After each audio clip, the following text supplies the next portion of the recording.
In this question, you have to identify the site of formation of glycoproteins and glycolipids in eukaryotic cells. Option A, Golgi bodies. Now, the Golgi apparatus or the Golgi bodies is the main site for the modification, sorting, and packaging of proteins and lipids.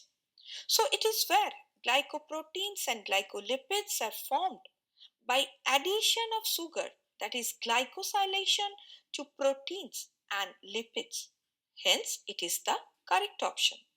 Option B, polysomes. Now, polysomes are clusters of ribosomes which are involved in protein synthesis, but they are not responsible for the formation of glycoproteins or glycolipids. Hence, incorrect. Option C, endoplasmic reticulum. It is also incorrect. The rough endoplasmic reticulum is involved in protein synthesis.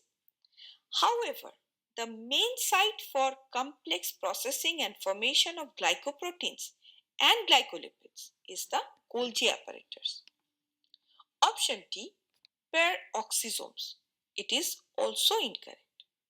Peroxisomes are involved in the breakdown of fatty acids and the detoxification of harmful substances, but they are not involved in glycoprotein or glycolipid formation.